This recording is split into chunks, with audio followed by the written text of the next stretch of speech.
एक समय की बात है, एक इंसान अपनी गरीबी से बहुत परेशान था। उसके परिवार में उसकी पत्नी और एक बच्चा था। वह इतना गरीब था कि वह उन दोनों का पालन पोषण भी नहीं कर पा रहा था। उनका पालन पोषण करना उसके लिए इतना कठिन हो गया कि उसके मन में घर छोड़कर जाने का विचार आने लगा। एक रात वह चुपचाप घर छोड़कर चला गया। उसे नहीं पता था कि वह कहाँ जा रहा है। बस वह रात के अंधेरे में चलता ही जा रहा था। जब वह एक नदी के पास पहुंचा तो उसने देखा कि महात्मा बुद्ध अपने शिष्यों के साथ डेरा डाले हुए हैं। यह देखकर उसके मन में ख्याल आया कि वह सन्यासी बन जाए और महात्मा बुद्ध का शिष्य बनकर उनके साथ ही विचरण करे।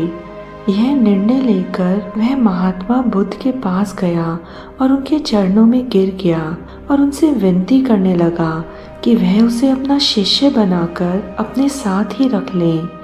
महात्मा बुद्ध ने उस गरीब इंसान को देखा और उसे अपना शिष्य बना लिया।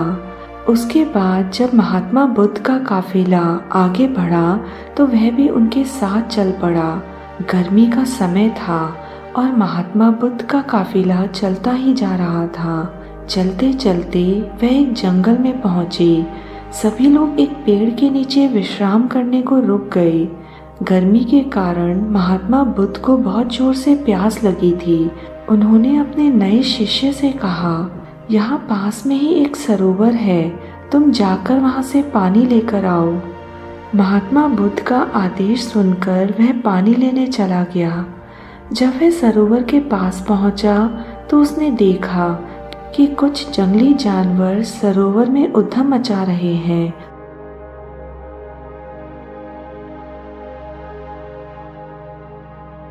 परंतु जैसे ही वह सरोवर के पास पहुंचा, सभी जंगली जानवर डर के मारे वहां से भाग गए। उसने सरोवर के पास जाकर देखा तो उसने पाया कि जंगली जानवरों के उद्यम मचाने से सरोवर का पानी गंदा हो गया है। सूखे पत्ते और कीचड़ पानी के ऊपर आ गए थे। इतना गंदा पानी देखकर वह बिना पानी लिए वापस चला गया। महात्मा बुद्ध के पास जाकर वह बोला, उस सरोवर में बहुत ही गंदा पानी था, उसे तो पी ही नहीं सकते। यह बात सुनकर महात्मा बुद्ध कुछ नहीं बोले। थोड़ी देर बाद वह बोले, जाओ उसी सरोवर से पानी लेकर आओ। महात्मा बुद्ध का आदेश सुनकर वह शिष्य फिर से पानी लेने चला गया, परंतु उसके मन में बार बार यह ख्याल आ रहा था, महात्मा बुद्ध इतने गंदे पानी को कैसे पिएंगे। जब वह सरोवर के पास पहुंचा तो उसने देखा कि सरोवर का पानी तो बिल्कुल साफ और निर्मल हो गया है। उसने पानी लिया और महात्मा बुद्ध के पास जाने लगा। महात्मा बुद्ध के पास पहुंचकर उसने उनसे एक प्रश्न किया, सरोवर का पानी इतना साफ कैसे हो गया। महात्मा बुद्ध ने उसे समझाते हुए कहा, जब जानवर पानी में उद्यम मचा रहे थे तब उसका कीचड़ ऊपर आ गया, परंतु कुछ देर पानी शांत रहने से कीचड़ नीचे बैठ गया और पानी फिर से निर्मल हो गया। इसी प्रकार हमारे मन की भी स्थिति होती है। जीवन की भाग दौड़ और कठिनाइयाँ हमारे मन में उथल पुथल पैदा कर देती हैं और तब हम गलत निर्णय लेते हैं। परंतु कोई भी निर्णय लेने से पहले अगर हम अपने मन को शांत रखें और धीरज रखकर सोचें तो हमारे मन की वो उथल पुथल पानी की कीचड़ की तरह नीचे बैठ जाती है और तब हम जो भी निर्णय लेते हैं वह हमेशा सही होता है। इसलिए बुरे समय में इंसान को कभी भी धीरज नहीं खोना चाहिए। महात्मा बुद्ध का यह उपदेश उसे समझ में आ गया।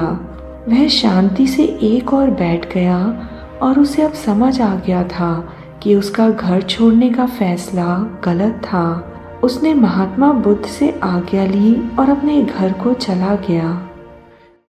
श्री गुरु तेग बहादुर जी के जीवन पर हमारे द्वारा बनाई गई फिल्म की कुछ झलकियां हम आपको दिखा रहे हैं। पूरी फिल्म देखने के लिए डिस्क्रिप्शन देखें। मैं हूँ सिख गुरु। नहीं, मैं हूँ सिख गुरु। गुरु लाधो रे, गुरु लाधो रे, गुरु लाधो रे।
गुरु तेग बहादुर को बाइज्जत परंतु कड़े पहरे में दिल्ली लाया जाए।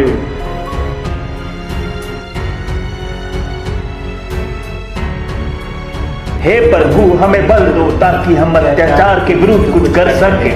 हे प्रभु हमें बल दो ताकि हम अत्याचार के विरुद्ध कुछ कर सके।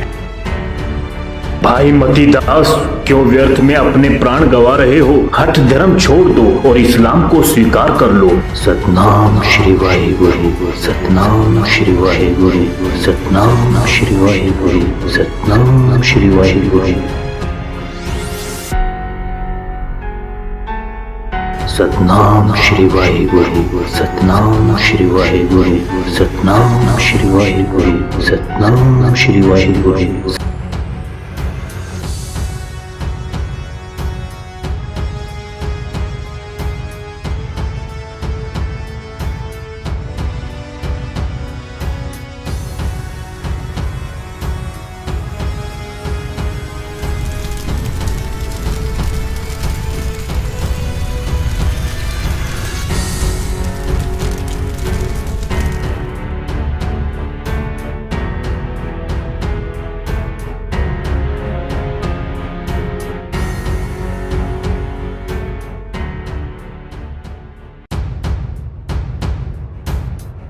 हिंद की चादर, देश की सबसे बड़ी कुर्बानी देखने के लिए डिस्क्रिप्शन देखें।